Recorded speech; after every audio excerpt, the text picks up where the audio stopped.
Baik, kita mulai. Selamat pagi. Assalamualaikum warahmatullahi wabarakatuh. Waalaikumsalam warahmatullahi wabarakatuh. Selamat pagi. Salam sejahtera bagi kita semua. Salam sehat selalu. Alhamdulillah kita pada hari ini dalam keadaan sehat. Ya, ini adalah pertemuan pertama ya untuk mata kuliah sitogenetika tanaman. Ya, diawali dengan penjelasan praktikum. Ya, pada tahun ini mata kuliah ini kodenya adalah PBT 614 ya, diberikan pada semester 1 atau semester ganjil ya, bagi yang semester 3 juga bisa mengambil mata kuliah ini ya. Jadi perkenalkan, nama saya Muhammad Syukur, diberi amanah sebagai koordinator untuk mata kuliah ini ya, sebagai tim pengajar, yaitu ada Ibu Dr. Yudiwanti, kemudian Ibu Dr. Syarifah Aisyah, dan Pak Dr. Arya ya. Pak Arya ada ikut di dalam Zoom ini ya. Nah, sedangkan yang mengajar di praktikum adalah saya, Pak Arya, dan Ibu Dr. Yudiwanti, maaf ini salah, dan Mas Joko ya. Ini yang praktikum offline ya. Kalau praktikum online Mas Joko tidak terlibat. Bisa yang terlibat dalam perekaman dan lain sebagainya. Nah,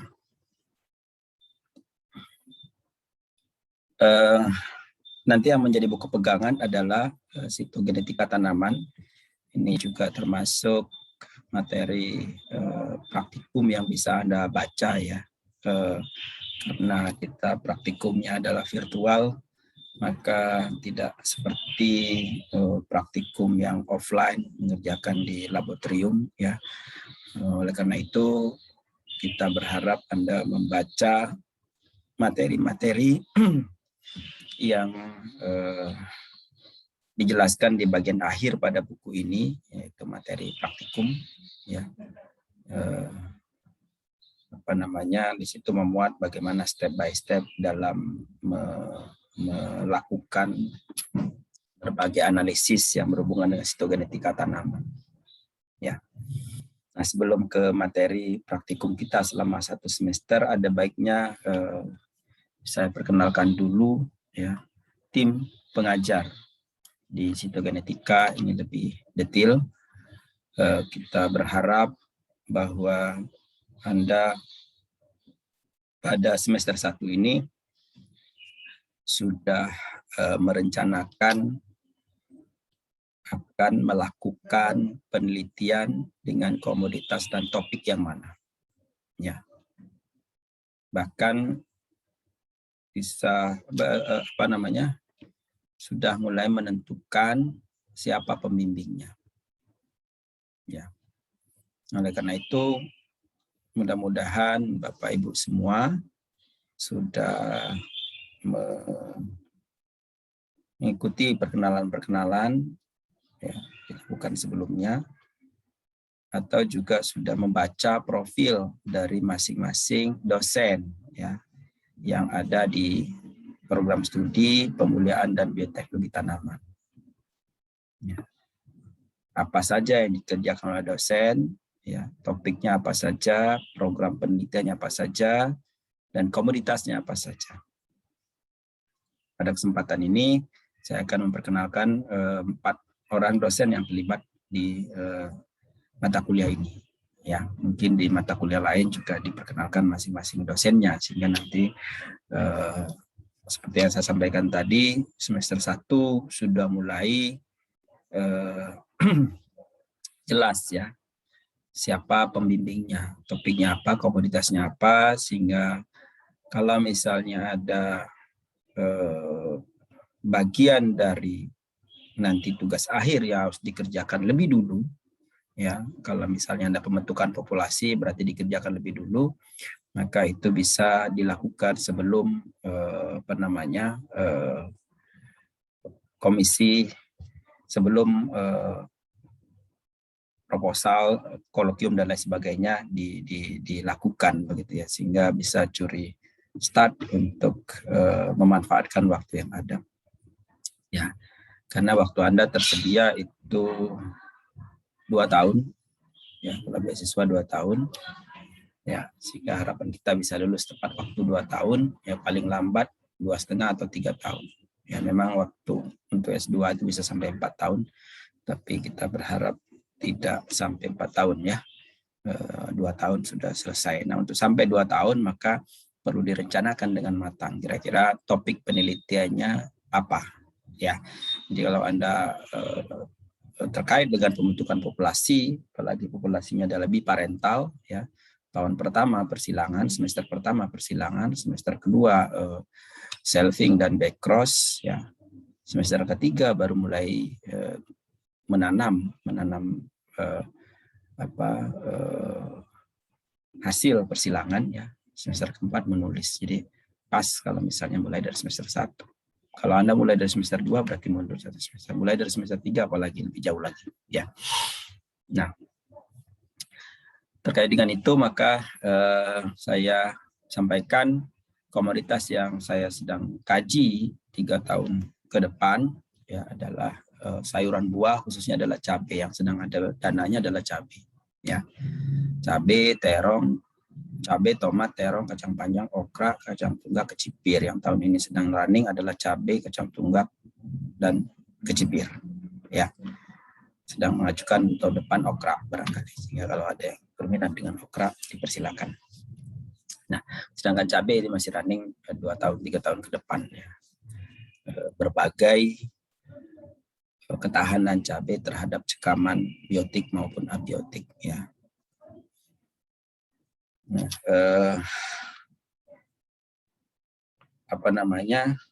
juga kalau misalnya Anda sudah memilih topik yang dimaksud, sudah merencanakan kira-kira mata kuliah apa yang akan diambil terkait dengan topiknya. Ya, misalnya kalau mahasiswa bimbingan saya mengambil topiknya adalah ketahanan terhadap lalat buah pada cabai, berarti kan harus mengambil mata kuliah yang berhubungan dengan hama, ya, di proteksi tanaman. Nah, jadi sudah dipersiapkan sejak awal agar tidak terlambat mengambil mata kuliahnya. Ya, kalau Anda mengambil ketahanan dan cekaman biotik abiotik itu, maka mungkin mata kuliah yang diambil adalah pemulihan lingkungan bersekaman misalnya.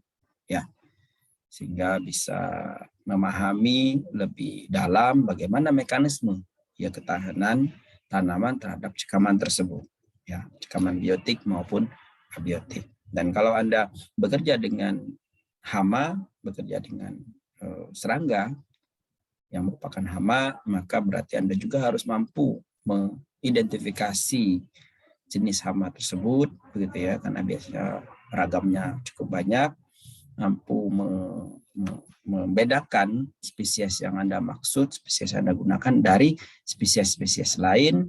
Lebih jauh lagi mampu memelihara, meriring, menernakkan, ya, memperbanyak, ya. Karena waktu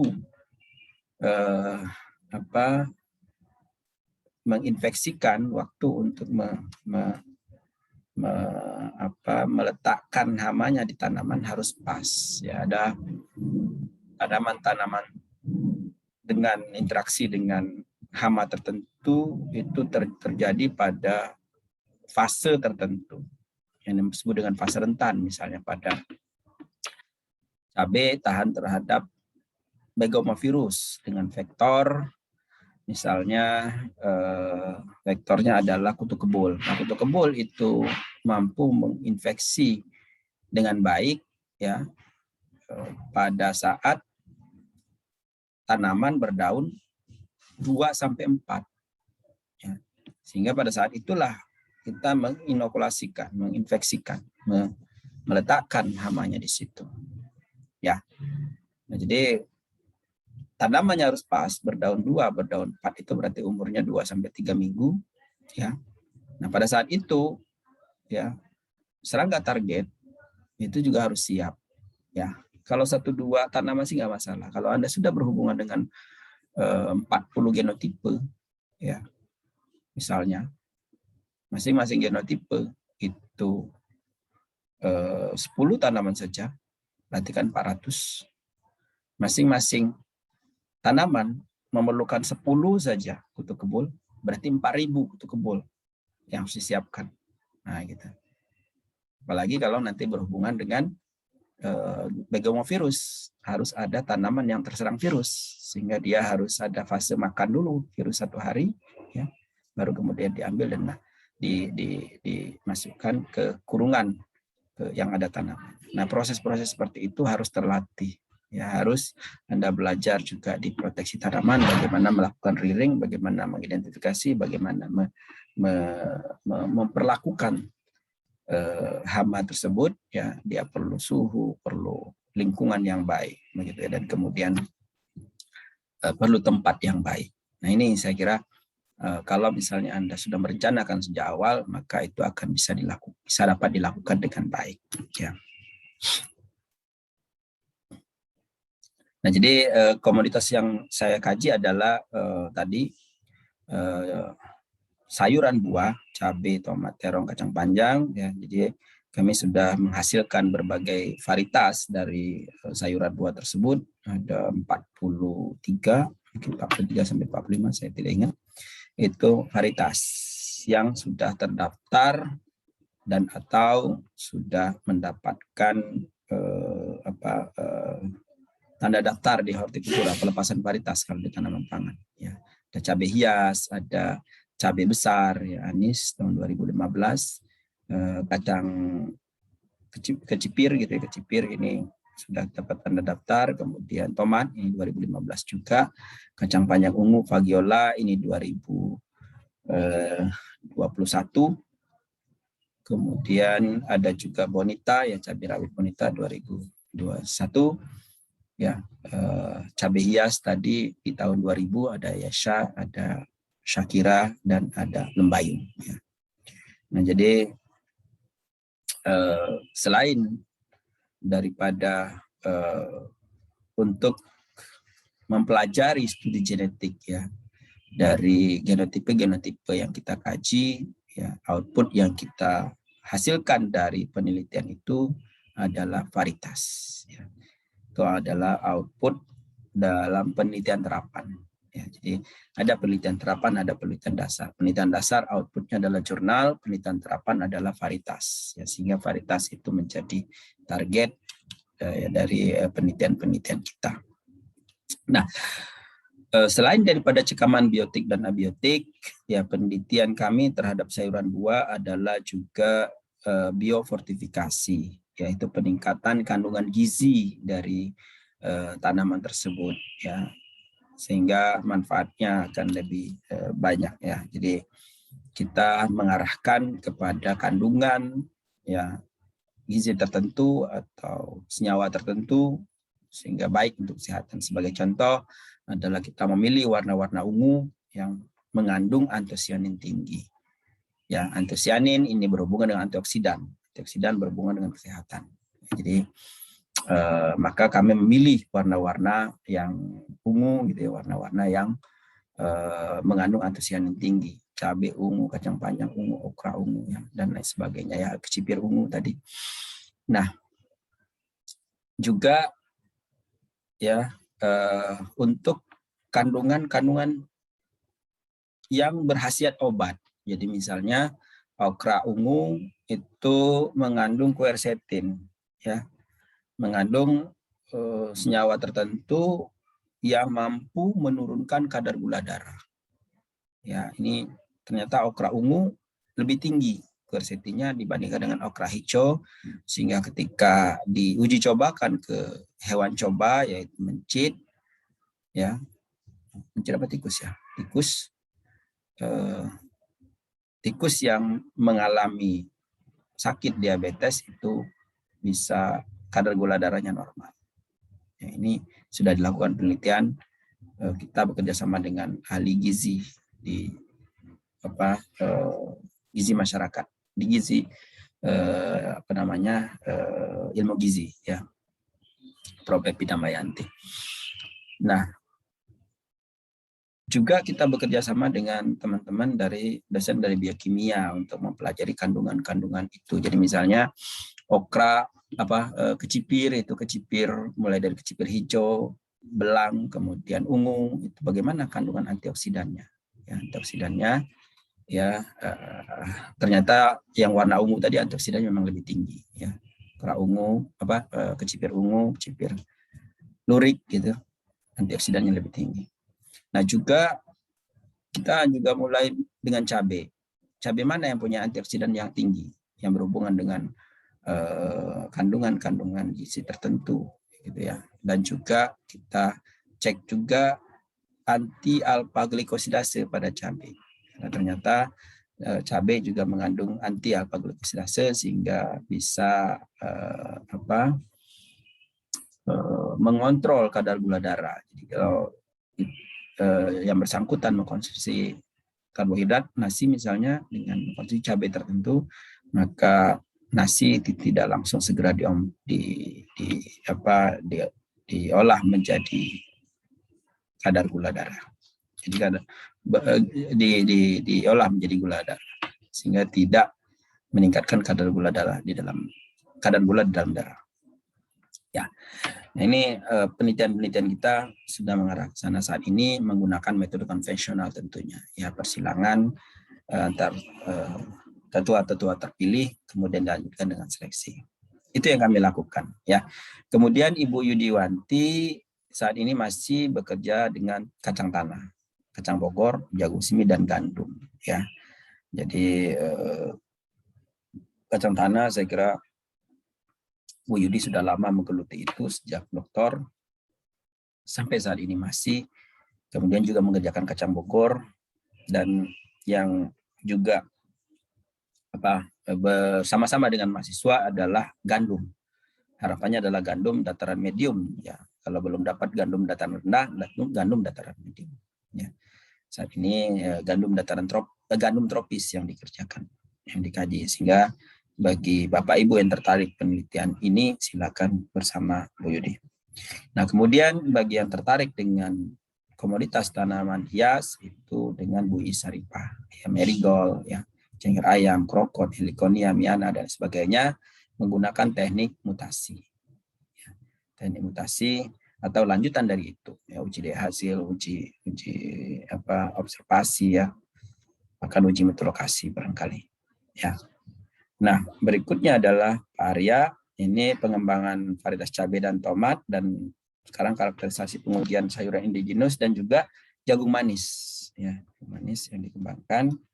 Ya, jika ingin bergabung dengan Pak Arya, barangkali karena belum boleh membimbing S2 sebagai pembimbing pertama, maka berarti harus cari pembimbing pertama, misalnya Pak Arya sebagai anggota.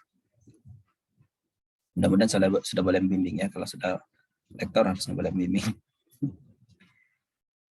Baik, saya kira itu perkenalan dari dosen yang mengajar baik kuliah maupun praktikum di mata kuliah sitogenetika tanaman. Jika ada yang ingin bertanya, diskusi tentang dosen dan topik penelitian, dipersilakan. Ya. Kalau ada, silakan buka audionya. Ya. Silakan. Saya kira terkait dengan topik dan pembimbing itu sudah dijelaskan ya oleh, mudah-mudahan sudah dijelaskan oleh ketua program studi ya, bagaimana prosedurnya ya, dan tentu tidak bisa menumpuk ke beberapa orang pembimbing, biasanya disebar rata ya, sehingga kalau Anda sudah tertarik dengan dosen tertentu, segera hubungi sebelum dosen tersebut sudah ada yang mengambil ya topiknya, first in first out ya. Jadi ya siapa yang duluan dia yang biasanya direkomendasikan begitu ya. Kalau banyak yang memilih, biasanya ketua PS menanyakan siapa yang dipilih ya untuk sebagai pembimbing pertama ya. Saya biasanya hanya kebagian 1 atau maksimum 2 sebagai pembimbing pertama. Ya, sisanya adalah pembimbing anggota. Kalau misalnya ada yang tertarik dengan komunitas itu dengan dosen yang lain. Baik, nanti jam 10 akan saya sampaikan tentang kuliah sitogenetika tanaman selama 1 semester. Ini adalah praktikum, jadi kita akan diskusikan dulu tentang praktikum ya. Nah, praktikum ini terdiri dari 2 bagian, yaitu praktikum laboratorium virtual. Ya, nanti mungkin Pak Arya bisa menambahkan ya. Ini kalau kita ada offline, biasanya kita praktikumnya langsung di laboratorium ya, secara offline selama minimal 10 kali pertemuan ya. 7 sampai 10 kali pertemuan di laboratorium ya.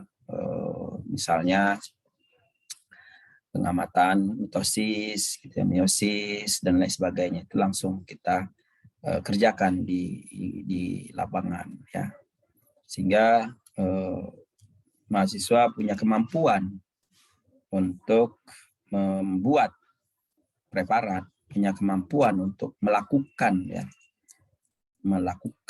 analisis ya, topik tertentu, analisis mitosis, analisis meiosis. Jadi kalau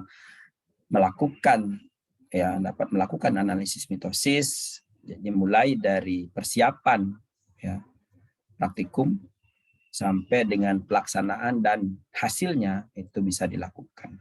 Ya. Nah, karena keterbatasan kita, maka di sini kita hanya diskusi saja, kemudian melihat, menonton, ya, mempelajari dari video-video yang telah dibuat. Ya. Nanti saya akan sampaikan link-link videonya setiap minggu tentunya. Nah, jadi kita mempelajari dari video tersebut, kemudian dicari studi literatur yang berhubungan dengan video itu, dan dibuat laporannya. Ya, itu laporannya per kelompok, nanti akan dibuatkan kelompoknya, dan mohon diisi link yang sudah atau Google Form yang sudah disampaikan oleh Pak Arya untuk membuat kelompok tentunya.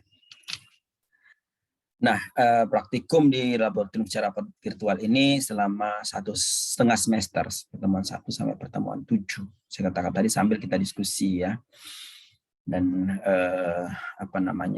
berbagai hal yang berhubungan dengan praktikum tersebut ya, kendala, kemudian permasalahan, bagaimana cara mengatasinya ya, dan lain sebagainya. Itu bisa didiskusikan di Zoom maupun di WA Group. Nah, yang berikutnya adalah tugas mandiri, yaitu menerjemahkan dan mempresentasikan artikel jurnal internasional. Ya, silakan pilih jurnal-jurnal yang kekinian, yang terbaru, yang berhubungan erat dengan sitogenetika tanaman. Nanti akan dipilihkan oleh Pak Arya. Ya. Bisa dipilihkan atau Anda mencari dan menyampaikan ke Pak Arya. Ya, atau nanti Pak Arya akan memilihkan mana yang sesuai ya, agar tidak overlap dengan mata kuliah yang lain. Ya, mata kuliah ini saat kekinian itu adalah sudah banyak menggunakan molekuler, ya, sehingga analisisnya banyak menggunakan molekuler, sehingga kita perlu batasi jangan sampai terlalu banyak yang berhubungan dengan molekuler karena yang ada di mata kuliah yang lain. Ya, jadi molekuler boleh, tapi betul-betul berhubungan dengan sitogenetika, bukan misalnya sebagai marker, ya, penanda dan sebagainya, bukan itu. Jadi berhubungan dengan misalnya kromosom, berhubungan dengan genom, ya, manajemen analisis genom, ya, poliploidi dan lain sebagainya. Nah, itu berhubungan sitogenetika. Ya. Kalau marker seleksi itu berhubungan mata kuliah lain, berhubungan dengan pemuliaan barangkali, ya, dan lain sebagainya. Nah, jadi ini nanti diterjemahkan, ya. Mudah-mudahan tidak ada yang dari luar Indonesia, ya, paling nggak ada ya. Dari luar Indonesia tidak perlu diterjemahkan barangkali. Presentasikan saja. Terjemahkan lebih parah daripada bahasa aslinya, yaitu pengalaman sebelumnya. Ya. Bahasa pengantarnya menggunakan bahasa Inggris, Kalau diterjemahkan ke bahasa Indonesia menggunakan Google Translate akan lebih kacau. Nah, jurnal internasional. Ya. Sehingga berbagai hal yang berhubungan dengan sitogenetika, kalau dulu karena kita mengerjakan di laboratorium banyak kendala juga ya terkait dengan bahan, materi dan lain sebagainya, maka kita lengkapi dengan jurnal-jurnal, dengan informasi-informasi dari jurnal yang mereka lakukan, sehingga kita bisa tahu ya bagaimana mereka melakukan penelitian-penelitian yang berhubungan dengan sitogenetika tanaman, melakukan penelitian ya, lalu kemudian menganalisis data yang dihasilkan ya yang berhubungan dengan sitogenetika tanaman ya, dan kemudian dipresentasikan di depan semua yang mengambil mata kuliahnya, sehingga kita bisa memahami ya apa yang mereka kerjakan. Ya, mungkin saja tidak mampu kita kerjakan ya di sini ya karena keterbatasan bahan dan alat. Dengan membahas jurnal tersebut kita menjadi tahu apa yang mereka bisa kerjakan, dan mudah-mudahan suatu saat kita juga bisa mampu mengerjakan di lain kesempatan. Nah, karena ini secara daring, maka ya, kita desain ya, praktikumnya tidak seleluasa kalau offline. Ya, jadi mulai dari hari ini kita akan mendiskusikan tentang pendahuluan, kemudian minggu depan kita akan diskusi tentang persiapan alat bahan dan analisis mitosis tanpa praperlakuan. Ya, jadi terutama bahan yang berhubungan dengan analisis, jadi membuat asetorsein misalnya, atau bahan-bahan lain yang perlu disiapkan begitu, dan alat-alat apa saja yang perlu dipersiapkan begitu ya. Hidroksikwinolin misalnya, kalau ada hidroksikwinolin, atau juga bahan pengawet lainnya kalau misalnya materinya perlu diambil di satu tempat dan memerlukan waktu yang agak lama. Dulu kita materi praktikumnya diambil di Cipanas misalnya. Cipanas diambil sehari sebelumnya, ini memerlukan waktu sehari sehingga perlu diawetkan. Persiapan bahan pengawet itu yang perlu dilakukan ya. Juga misalnya persiapan HCl yang sesuai ya dengan konsentrasi yang kita perlukan begitu ya. Kalau terlalu rendah konsentrasinya barangkali tidak bisa dicapai ya penampilan yang terbaiknya ya. Kalau terlalu tinggi itu juga sel-selnya akan hancur semua misalnya, jika menjadi tidak baik. Nah, kemudian analisis mitosis tanpa praperlakuan ya. Analisis mitosis itu untuk mempelajari ya karyotipe suatu tanaman ya, jumlah kromosom, ukuran kromosom ya, jumlah ukuran kromosom, sehingga agar ini bisa dilakukan dengan baik ya, kita perlu mengetahui ya analisis mitosis dan itu pada saat apa jumlah kromosom itu bisa dihitung misalnya ya. Nah, jadi pada pertemuan 2 ini analisis mitosis tanpa praperlakuan, kita tidak menghalangi aktivitas benang gelendong ya. Aktivitas benang gelendong kalau tidak dihalangi maka berarti sebetulnya kita hanya mempelajari fase-fase pada mitosis. Profase itu seperti apa? Metafase itu seperti apa? Anafase itu seperti apa? Telofase seperti apa? Ya. Aktivitas benang gelendong pada saat metafase dan anafase itu seperti apa? Ya, jadi tanpa praperlakuan itu adalah seperti itu. Kita mempelajari prosesnya. Ya. Lalu bahan-bahan apa saja yang dipakai untuk analisis mitosis tanpa praperlakuan? Biasanya hanya menggunakan HCl untuk melunakkan jaringan, sekaligus juga untuk mencerahkan jaringan sehingga kita bisa melihat hanya kromosom saja. Ketika diberikan pewarnaan, ya misalnya menggunakan asetoorsein atau asetokarmin, di mana bahan-bahan ini, bahan pewarna ini mewarnai kromosom lebih kuat dibandingkan dengan materi lainnya di dalam sel. Sehingga kromosom terlihat lebih jelas. Walaupun materi yang lainnya juga berwarna, tetapi kromosom lebih jelas warnanya. Ya, ini menggunakan orsein dan karmin. Tanpa praperlakuan hanya dilunakkan menggunakan HCl 10N misalnya. Ya. Pada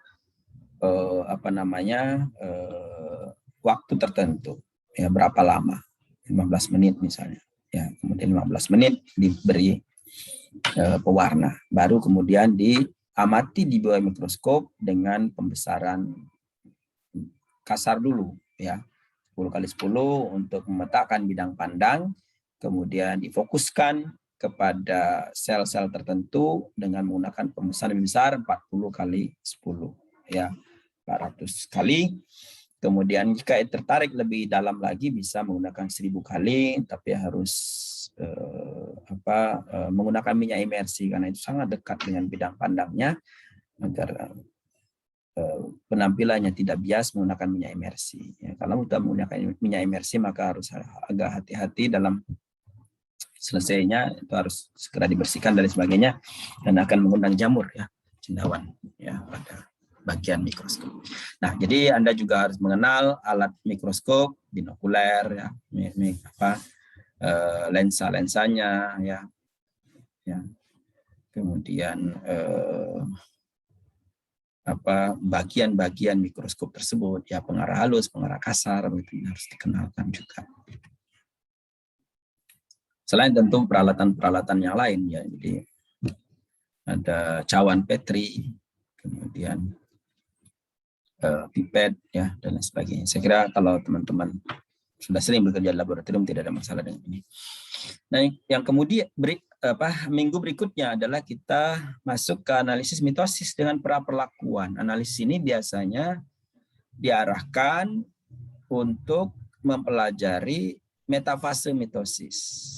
Ya, oleh karena itu berbagai hal yang menghambat proses lanjutan dari metafase, yaitu anafase. Anafase itu akan lanjut kalau ada aktivitas benang gelendong. Nah, proses ini dihentikan. Ya, jadi proses dari metafase ke anafase itu dihentikan, sehingga sel-sel mengalami metafase lebih banyak. Nah, praperlakuan ini menggunakan senyawa tertentu, misalnya hidroksikwinolin, di mana aktivitas benang gelendong itu dihambat. Kalau kurang puas dengan hidroksikwinolin, maka kita menggunakan kolkisin, ya, menggunakan kolkisin. Nah, dengan dihambat aktivitas benang gelendong, maka berarti setiap sel dalam keadaan metafase, mitosis, sehingga kita bisa hitung berapa jumlahnya, lalu nanti bisa digunakan untuk analisis karyotipe. Bisa dihitung jumlahnya, kemudian ukurannya, panjang kromosom, maupun juga bagian-bagian kromosom. Ada telomer barangkali di ujungnya, atau ada sentromer di tengah, ya. Nah, bagian-bagian ini antara lengan-lengan pendek dengan lengan panjang, ya, itu bisa diukur. Itu adalah analisis karyotipe.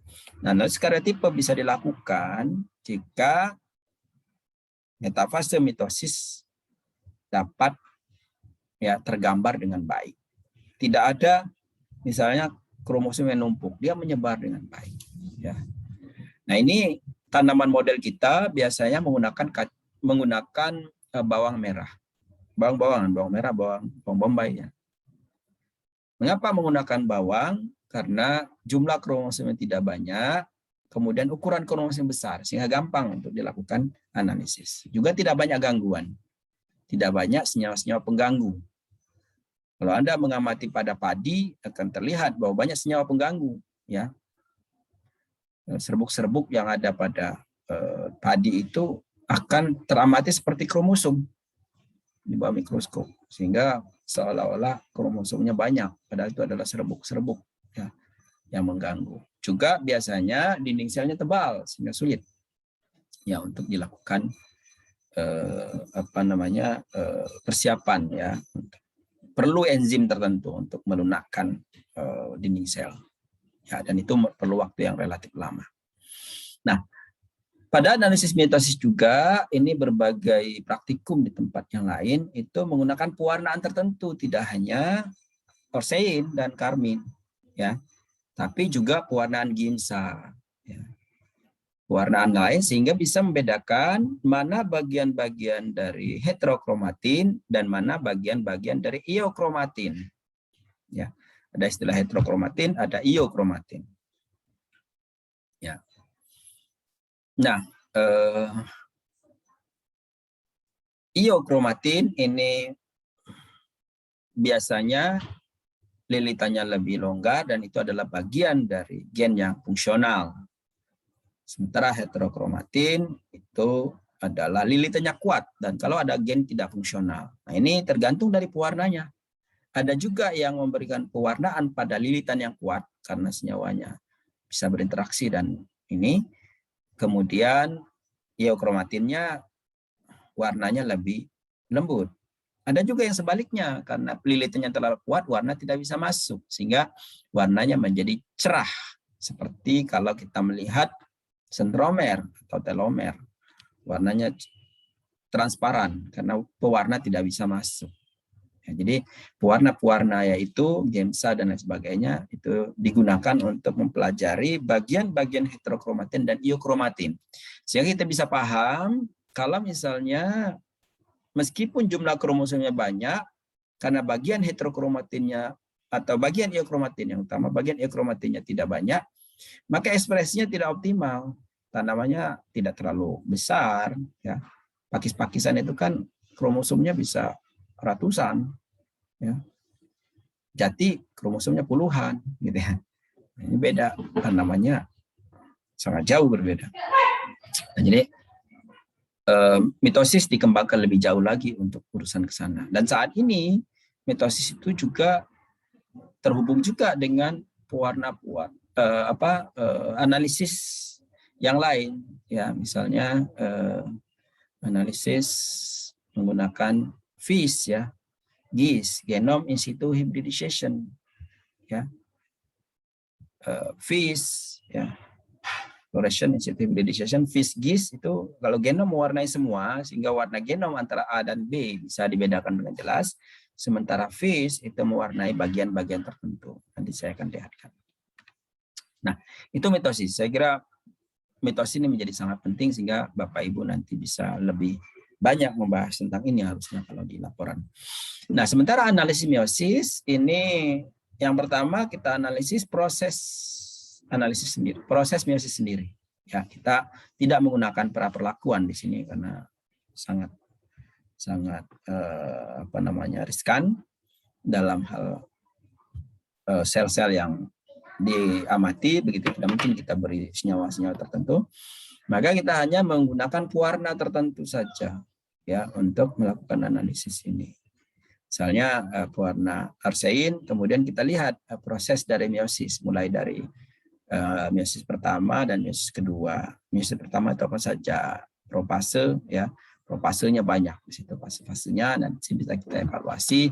Lalu kita juga bisa lihat, ya, kapan jumlah kromosom separuhnya. Misalnya akan terlihat juga dari sana, walaupun tidak bisa dihitung dengan pasti, ya. Nah, ada berapa tanaman model yang bisa analisis meiosis. Tadi bisa juga lili-lilian, begitu ya, kelompok lili, jumlah kromosom besar, ya. Bunga-bunga yang lain. Nah, Anda juga bisa mempelajari, ya, morfologi bunga itu pada saat kapan meiosis itu terjadi. Ya. Kalau bunganya sudah mulai keluar, pasti sudah lewat itu. Itu sudah masuk ke polen. Yang kita analisis adalah mikrospora. Ya, analisis sebelum mikrospora. Jadi kalau nanti berlanjut dia akan menjadi polen, itu maksudnya. Ya. Sangat jarang kita bisa dapat yang nanti akan menjadi betina. Nah, sehingga analisis meiosis ini ya bisa juga ya kadang-kadang bisa untuk mengetahui jumlah kromosom pada tanaman tertentu ya yang tidak memungkinkan kita menggunakan mitosis, misalnya ukuran tanamannya besar, diambil di akar juga sudah besar, maka kita ambil di bunga misalnya ya. Nah, bunga-bunga yang seperti apa yang sedang mengalami meiosis, sekali lagi itu menjadi sangat penting. Nah, pada pertemuan berikutnya itu adalah penggandaan kromosom. Ini salah satu ya bagian dari sitogenetika yang banyak dimanfaatkan dalam pemulihan tanaman. Ya, penggandaan kromosom kita umum menggunakan kolkisin. Memang relatif mahal ya menggunakan kolkisin. Kolkisin itu adalah senyawa yang menghambat aktivitas benang gelendong. Sehingga ketika kita aplikasikan ke tanaman yang sedang aktif membelah, maka aktivitas benang gelendongnya dihambat dan terjadilah jumlah kromosom 2 kali lipat. Ini nanti kita diskusikan pada saat bab ini ya. Penggandaan kromosom itu apa manfaatnya begitu dan bagaimana melakukannya. Jadi misalnya kalau kita menggunakan biji untuk menggandakan kromosom, bijinya direndam menggunakan kolkisin pada konsentrasi tertentu dan waktu tertentu. Ini berbatas waktu dan konsentrasi. Lewat dari situ konsentrasinya atau kurang dari situ konsentrasinya tidak optimal. Kalau lewat mungkin akan meracuni tanamannya mati. Kalau kurang daripada itu penggandaan tidak terjadi. Sementara waktu itu juga harus optimal karena waktu lewat dari itu penggandaan menjadi berkali-kali lipat. Kurang dari itu belum terjadi penggandaan. Nah, jadi harus pas ya. Tanaman model yang kita pakai adalah bawang biasanya untuk mempelajari bagaimana penggandaan itu terjadi pada akar bawang. Ya, sehingga bisa kita lihat jumlah kromosomnya berapa. Ya, kita mungkin tidak bisa hitung persis gitu, tapi kira dia bisa diperkirakan 2 kali lipat atau 4 kali lipat. Ya. Nah, di kuliah penggandaan kromosom ini akan disampaikan juga tentang ya apa manfaat dari penggandaan kromosom ini. Ya, yang paling tren itu adalah pembentukan ya buah tanpa biji, semangka tanpa biji itu yang paling umum dilakukan dalam kegiatan pemilihan tanaman. Bagaimana semangka tanpa biji itu dibuat? Dengan menggandakan kromosom-kromosom tanaman yang sebagai betina, misalnya menjadi tetraploid, tanaman jantan sebagai diploid, lalu disilangkan jadi triploid. Jadilah biji semangka tanpa biji yang kemudian ditanam, kemudian ada sumber polennya menjadi buah tanpa biji. Atau fenomena penggandaan kromosom ini mempelajari juga ya apa yang terjadi di alam selama ini yang terjadi di ribuan tahun. Jadi misalnya kentang tetraploid apa yang terjadi ya. Kemudian pisang triploid itu bagaimana bisa terjadi karena ada pisang tetraploid, pisang diploid, pisang triploid ya. Atau juga gandum itu kan penggandaan kromosom juga dari persilangan antar spesies, 3 spesies yang terlibat lalu terjadi penggandaan kromosom. Itu terjadi ribuan tahun yang lalu. Ya, ribuan tahun yang lalu sehingga. Atau pada tanaman-tanaman kubis-kubisan. Ya. Ada fenomena-fenomena persilangan antar kubis yang dilanjutkan dengan penggandaan kromosom. Sehingga penggandaan kromosom itu adalah final, bisa antara. Final misalnya dalam rangka mendapatkan umbi kentang yang besar, maka itu final, karakter yang kita harapkan. Sementara kalau antara penggandaan kromosom itu menghasilkan semangka tanpa biji, tetua-tetua itu digunakan untuk menghasilkan semangat tanpa biji. Itu berarti penggandaan kromosom untuk tujuan antara. Pada tanaman-tanaman hias banyak dipakai juga untuk final, misalnya ukuran bunga menjadi besar, ukuran batang menjadi besar, dan seterusnya. Itu penggandaan kromosom. Nah, kemudian analisis karyotipe. Jadi saya sudah sampaikan tadi, yang kita lakukan analisis itu adalah ya metafase mitosis. Hasil dari praktikum kita sebelumnya kalau pada offline ya. Jadi kalau misalnya ada sel-sel yang baik yang bisa diamati metafase mitosisnya, kemudian bisa difoto, maka itu yang dijadikan karyotipe.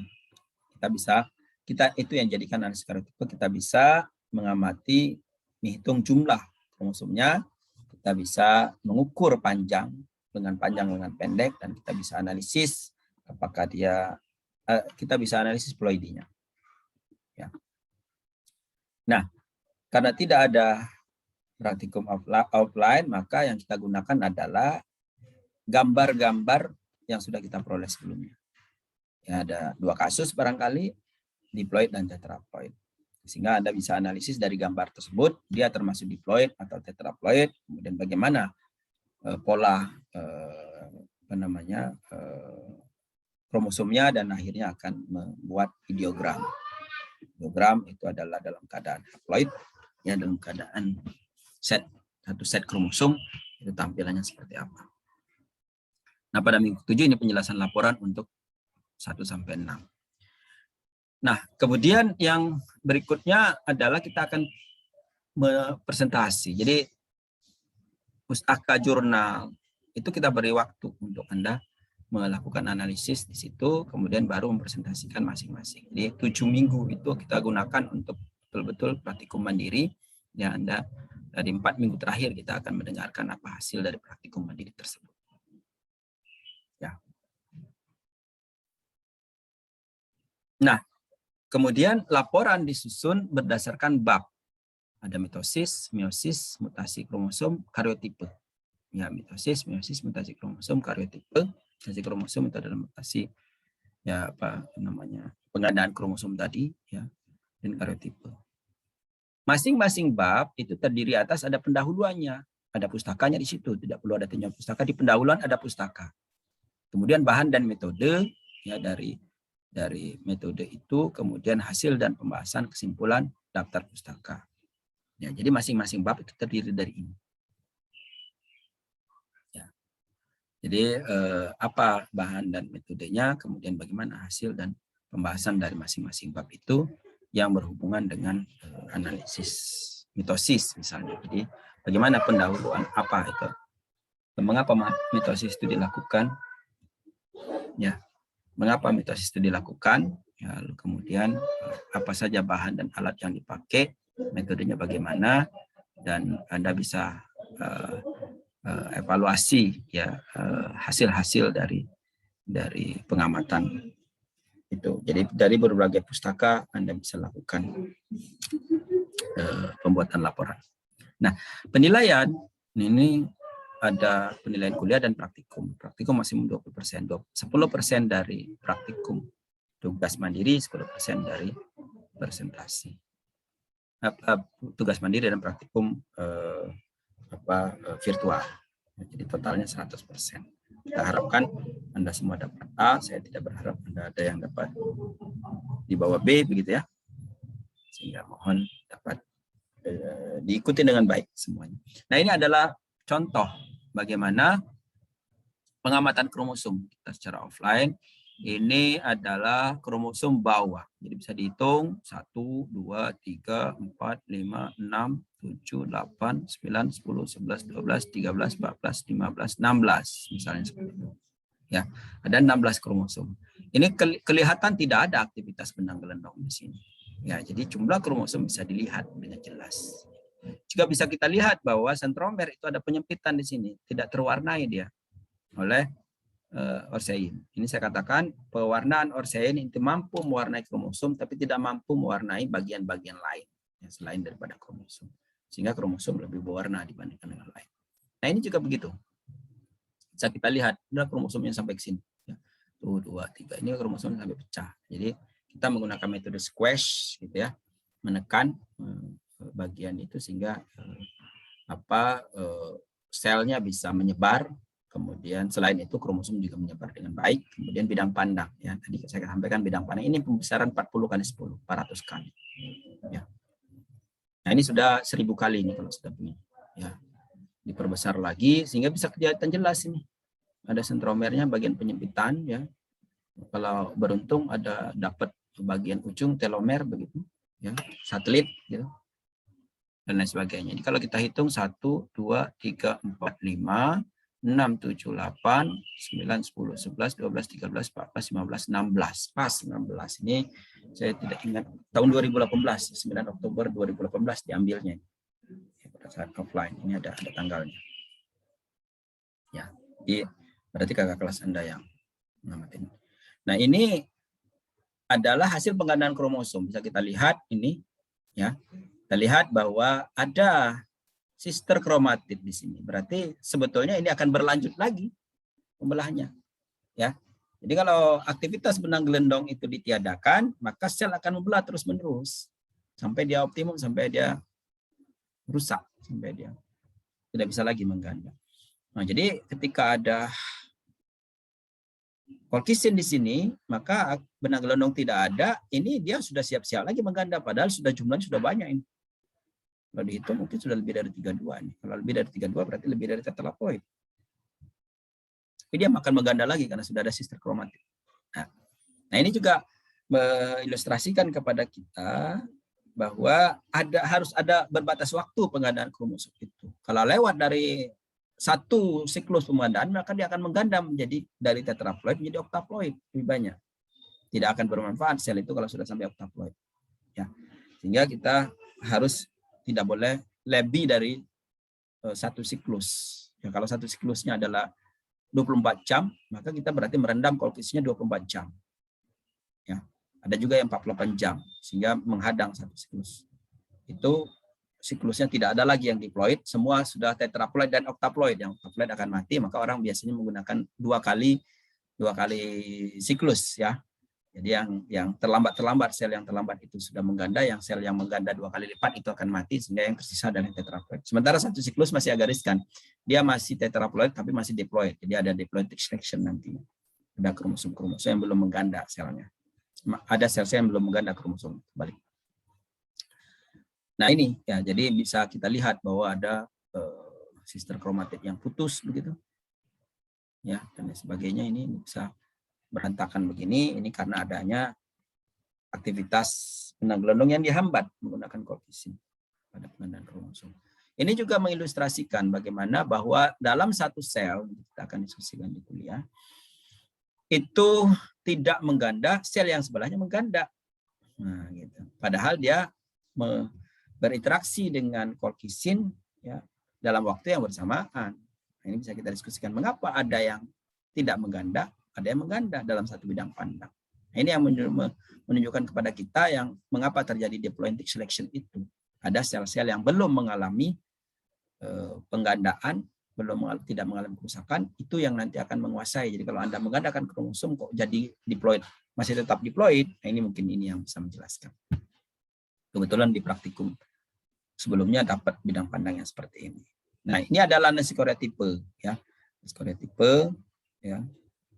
Di mana dia dalam keadaan tetraploid, kemudian dipasang-pasangkan, dan tentu kromosom-kromosom yang dipakai ini sudah desain sedemikian rupa, ditebalkan dan sebagainya. Kemudian kita menggunakan tanaman yang diploid juga, jadi tetraploid, diploid, yang kemudian Anda bisa lihat ya karyotipenya dan ideogramnya seperti apa. Saya kira itu. Ya, pengantar praktikum kita bisa diskusi ya. Silakan kalau ada yang ingin ditanyakan ya. Kalau ada tambahan dari Pak Arya silakan Pak Arya.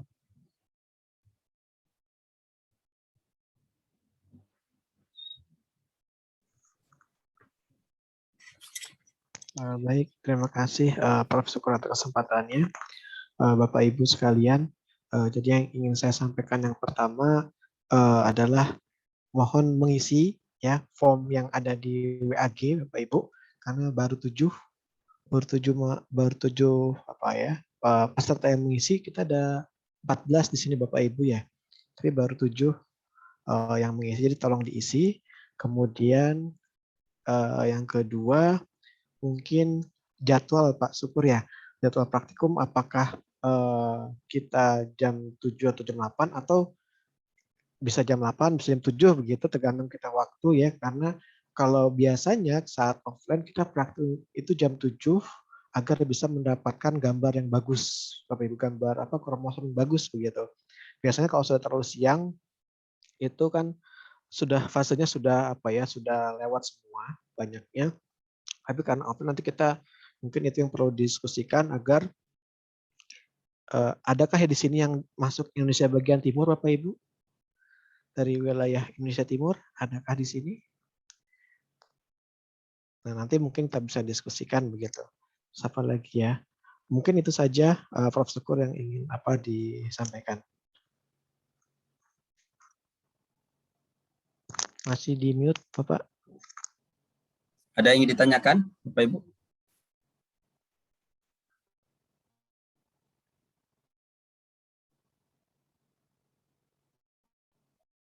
Teman-teman semua, silakan diskusikan tentang materi praktikum maupun juga apa yang saya sampaikan tadi.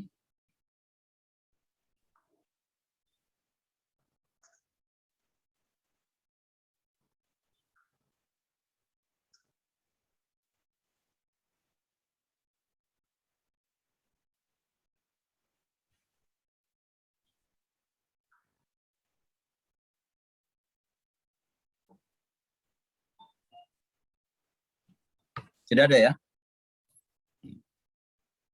Sudah jelas? Karena online jadi nggak semangat ya praktikumnya kayaknya.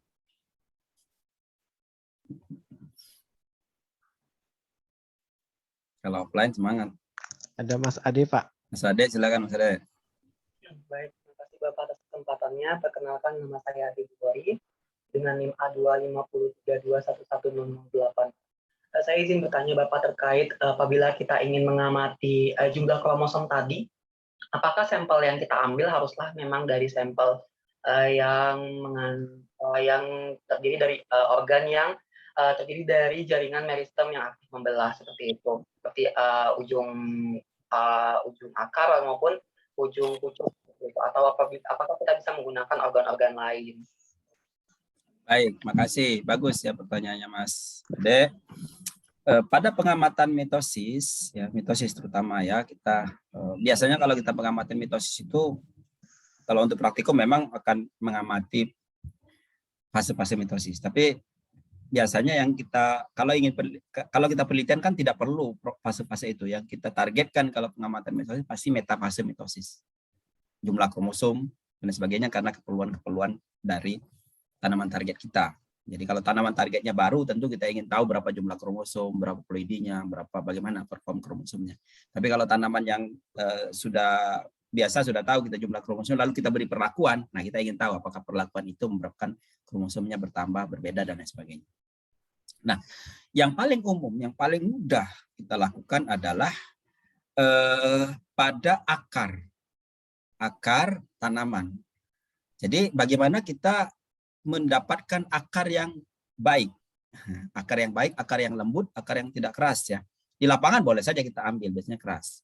Di laboratorium bisa kita ambil, tapi kultur jaringan akarnya keras biasanya karena dia terpapar cahaya dan lain sebagainya, dan biasanya di kultur jaringan itu medianya kan transparan sehingga akarnya agak relatif keras. Yang paling bagus adalah bagaimana kita merangsang akar yang bisa tumbuh di air. Ya.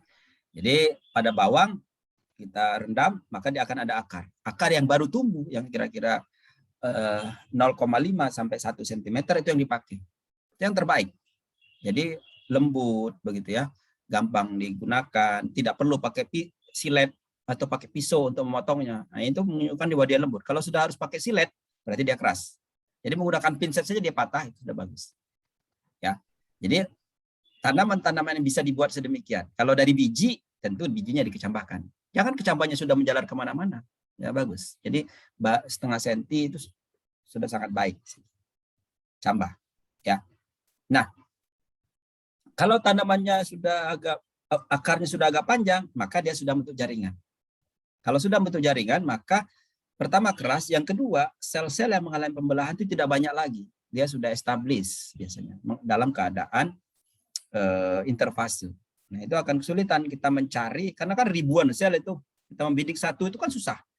Ada saja yang membelah, ya kan? Sel-sel itu ada saja yang membelah karena aktivitasnya memperbaiki sel yang rusak atau menggantikan sel yang sudah mati. Ada, tapi dari sekian banyak itu kan hanya beberapa saja yang mengalami pembelahan. Maka kita harus targetkan kepada sel-sel meristematik yang memang aktif membelah pada saat itu. Nah, itu juga saya kira perlu dipelajari aktif membelahnya kapan. Karena ada tanaman-tanaman yang aktif membelahnya jam tertentu, rombongan. Jam 5 pagi membelah semua. Kalau Anda amati jam 8 pagi, nggak ada dapat apa-apa. Maka perlu biasanya kalau Anda belum tahu tipe tanaman itu, di setiap jam itu diamati dulu pra penelitian itu dalam rangka itu. Jam berapa dia optimum dalam pembelahan? Itu 24 jam harus Anda amati betul. Baru tahu misalnya, oh ternyata tanaman ini jam 3 pagi. Ya mau tidak mau Anda pengamatan jam 3 pagi. Atau dengan cara tertentu tadi, dibuat agar dia diberi hidroksikwinolin agar dia berhenti ke meiosis sampai jam 8 pagi itu metafase semua. Berhenti, maksudnya bukan meiosis. Berhenti di anafase, metafase semua. Nah, metafase semua itu sampai jam 8 dalam keadaan metafase semua. Jadi Anda beri perlakuan dari jam 12 malam, karena dia tadi membelahnya jam 3 pagi, semua membelah terus, tapi berhenti semua di metafase. Nanti jam 8 pagi Anda amati dalam keadaan metafase semua. Karena benang gelendongnya nggak ada, misalnya seperti itu. Jadi bisa Anda akali seperti itu, tidak harus Anda pengamatannya jam 1, jam 2 pagi ke lab gitu ya. Nanti ada yang nemanin pula uka-uka gitu. Nah, di akar yang paling baik. Tapi kalau tidak memungkinkan di akar, maka bisa di ujung, di pucuk. Bagian pucuk. Permasalahan di bagian pucuk adalah kadang-kadang plastida itu mengganggu. Warna hijau itu mengganggu kadang-kadang. Sehingga kalau diberi warna arsitoorsein itu tidak secerah kalau di ujung akar. Ya ada interaksi antara hijau daunnya tadi, hijaunya dengan orsein menjadi lebih gelap dianya. Tidak secerah. Nah, jadi ada berapa juga praktikan sitogenetika yang berhasil menggunakan pucuk, gitu ya, menggunakan pucuk. Tapi bagian lain selain daripada akar dan pucuk itu jarang bisa kita pakai. Selain keras, dia sudah jaringan, selnya sudah berbeda, sudah mengalami diferensiasi sel. Sel-sel itu di bagian organ masing-masing organ sudah berbeda-beda bentuknya. Ada yang panjang, ada yang bulat, ada yang lonjong, ada yang macam-macam, sudah berbeda-beda dan dia sudah mengalami diferensiasi dan tidak banyak sel yang mengalami pembelahan pada jam itu. Itu yang menjadi masalah. Ya. Sehingga dua itu yang bisa dilakukan di ujung akar sama di pucuk. Ya. Nah, itu saya kira Mas Ade ya. Baik, terima kasih banyak Bapak. Ada lagi yang lain? Saya boleh Pak Syukur. Silakan. Ini Pak, kan ini kalau sampai sekarang masih 8 orang nih, 8 peserta Pak yang mengisi. Kalau nanti memang hanya 8 peserta, apakah tetap akan dibagi menjadi 4 kelompok begitu Pak? Atau sendiri karena kita ada 4 waktu presentasi begitu. Yang pertama, yang kedua, saya lihat ada beberapa yang di Bogor Pak Syukur, di Dermaga begitu. Apakah nanti sekali-sekali diperbolehkan begitu jika kita pengamatan kromosom Pak, mungkin karena kemarin sempat ada testimoni dari peserta yang tahun lalu itu memang belum terbayang Pak ketika harus pengamatan, mungkin terbayang tapi melihat mikroskop segala macam gitu. Nah, kebetulan kalau memang sedikit ada beberapa atau ingin ini apakah diizinkan begitu Pak untuk misalkan kita ke lab mikroteknik gitu, mungkin nggak setiap minggu gitu Pak. Sekali gitu ya. Yang lain ngiri nggak gitu? Aja ngiri ya. Ngiri gitu loh, pengen ke Bogor juga gitu ya. Ya kalau misalnya ada kesempatan sih nggak masalah ya. Kapan gitu ya, tidak harus di jam praktikum juga nggak masalah gitu ya. Ada kesempatan untuk pengamatan, kemudian foto selfie gitu di depan mikroskopnya, bikin ngiri yang lain gitu. Tapi memang kalau kita membaca, kemudian melihat videonya, terlihat seperti mudah saja gitu ya. Tapi ketika kita melakukan, itu berkali-kali belum tentu bisa optimal gitu ya. Terkadang kita dapat di sebelah lagi apa sih sebetulnya? Kedengaran nggak ya? Gitu Pak. Oh, Pak. Semua menggunakan Zoom itu, ada 4-5 Zoom nih sekarang. Setiap kamar ada Zoom-nya masing-masing, kelakuannya masing-masing beda. Nah, jadi kadang dapat yang kita maksud, tetapi dia tidak tahu bahwa itu yang dimaksud gitu. Sering terjadi. Dapat nggak? Enggak Pak, kayaknya kok sama semua. Nah, ketika kita biasanya asisten atau saya yang langsung, ini ada sebetulnya, kamu tidak tahu itu yang dimaksud. Oh itu ya Pak yang akan diamati. Nah baru tahu bahwa itu sebetulnya targetnya. Gitu. Kadang-kadang seperti itu fenomenanya. Ya, ketika langsung mengamati di bawah mikroskop itu baru menyadari bahwa yang kita maksudkan itu seperti itu. Begitu. Nah itu sering terjadi. Setiap tahun pasti akan ada. Pada pertemuan pertama itu semua merasa masih asing, tapi pertemuan kedua ketiga baru mulai familiar apa yang dimaksudkan, sehingga biasanya kita pertemuan pertama, pertemuan kedua diulang lagi materi itu baru mulai, lalu pertemuan ketiga baru menggunakan materi pilihan masing-masing gitu. Biasanya bawang merah sebagai tanaman model karena itu mudah. Kalau mulai tanamannya susah di awal nanti frustasi gitu ya. Jadi biasanya tanaman modelnya kita gunakan bawang ya. Mahasiswa senang menggunakan bawang karena mikroskopnya kromosomnya jelas begitu ya dan sebagainya. Pertemuan kedua masih bawang juga, pertemuan ketiga masih bawang juga, pertemuan keempat masih bawang juga, saking senangnya gitu ya. Nah ketika menggunakan tanaman masing-masing itu kok nggak kelihatan apa-apa gitu. Ya, anggrek misalnya, anggrek juga ada yang jumpa juga, tapi anggrek berarti dari akar dari kultur jaringan barangkali ya. Karena untuk mengakarkan saja anggrek nggak cukup, kalau kasih seminggu barangkali ya. Mas Ade ya. Anggrek berakar nggak seminggu? Belum tentu bisa berakar ya. Kalau tanaman lain di stek, celupin di air, dia berakar, itu bisa bagus, bisa digunakan. Cabai biasanya memerlukan waktu 10 hari, baru dia akarnya keluar. Kacang panjang, jangan 10 hari, akarnya kemana-mana sudah nggak bisa dipakai. Kacang panjang 3 hari atau 4 hari, itu akarnya setengah senti itu yang paling bagus. Tapi kacang panjang banyak lemaknya, lemak itu mengganggu nanti semua seperti ada minyak di dalam itu. Itu juga mengganggu. Jadi kacang-kacangan itu jarang yang bisa dapat karena banyak gangguan dari lemak. Udah kacang-kacangan itu. Ya. Silakan kalau misalnya bisa diatur begitu ya. Kapan begitu ya. Tentu ini kan praktikum yang tidak bisa sehari ya. Praktikum ini kan kalau Anda mau melakukan hari ini pengamatan kromosom berarti 3 hari sebelumnya sudah harus membuat preparatnya, menyiapkan tanamannya, menyiapkan perakaran pada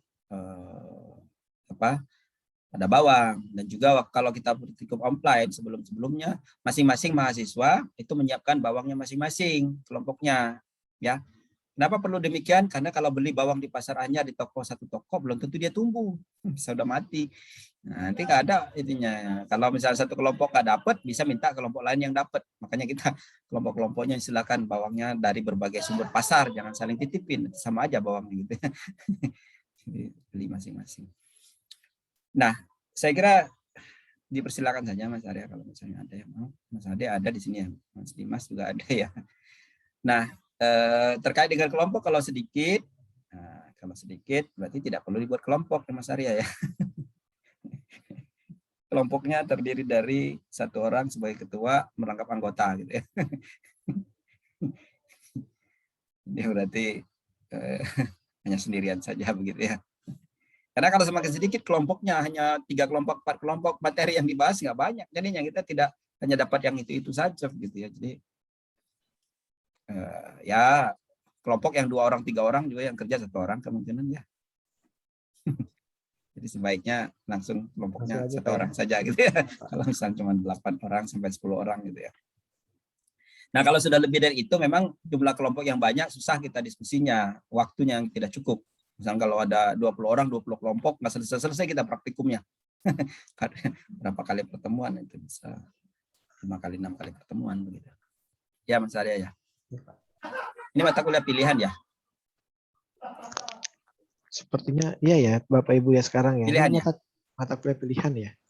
Sebelumnya kan wajib ya mata kuliah pilihan. Jadi, saya sangat mendorong agar diambil mata kuliah ini karena ini akan melengkapi mata kuliah di analisis genetik tanaman. Biasanya itu ya, melengkapi informasi yang di sana.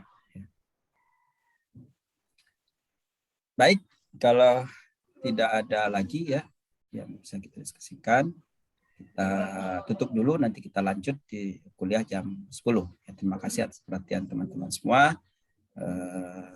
Kita cukupkan sampai di sini. Terima kasih. Assalamualaikum warahmatullahi wabarakatuh. Waalaikumsalam warahmatullahi wabarakatuh.